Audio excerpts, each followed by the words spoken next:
Good afternoon, everyone. My name is Shirley and I'm a community respiratory nurse working in a rural area of Wales called Powys.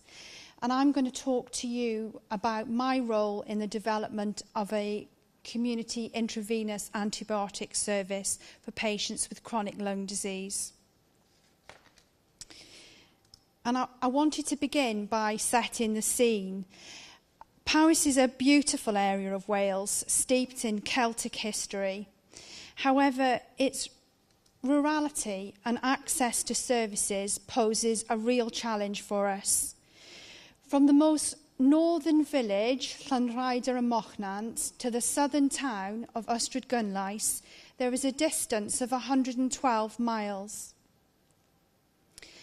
Powys covers 1/4 of the area of Wales, and with only 26 people per square kilometre, it's the most sparsely populated county in the whole of England and Wales. Powys is unique to Wales as we don't have our own district general hospital, and the area that I serve, which is the northeast of the county, which is a population of around 49,000 patients, my patients travel over the border into Shrewsbury in England for their acute care. Now, rural health deprivation affects our most vulnerable and elderly population. And to illustrate this point, I'd like to introduce you to John and Doreen. John and Doreen are a fiercely independent elderly couple that I've been caring for the past 3 years now. They both have a chronic lung condition. John has memory loss and Doreen is registered blind. This elderly couple who are devoted to one another, and during one of John's frequent admissions to the acute hospital for intravenous antibiotics, Doreen spent £400 on taxi fees to and from the hospital to visit him. Now, John's care could have been provided for him safely at home, reducing the risks to him of hospital-acquired infection, as well as loss of independence that is associated with an admission in our elderly population. When I visited them on discharge from hospital and listened to their patient journey, I felt really strongly that our community services could do better for John and Doreen. And so I was driven to look for a solution to prevent John's unnecessary admissions. So the solution is a pilot project to deliver intravenous antibiotics to patients in their own homes.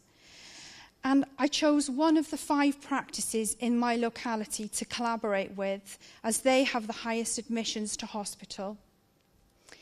To put this into context, the small number of patients involved means that I can deliver this service with a temporary role redesign. The clinical pathway would deliver intravenous antibiotics to patients in their own homes twice daily for a 10-day episode of care. And this service aims to prevent 10 admissions during the pilot period, which would save up to £25,000. The cost associated with the project is £4,858, and this relates to intravenous antibiotics, the cost of consumables, and the cost of mileage payments travelling to and fro the patient's home. So in all, this service over a 6-month period for one practice aims to deliver savings of £20,000 to the locality.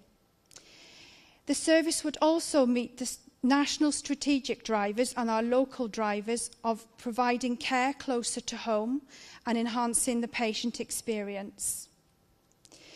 The outcome measures will be the numbers of hospital admissions, adverse events, patient satisfaction, GP and consultant satisfaction, as well as cost effectiveness.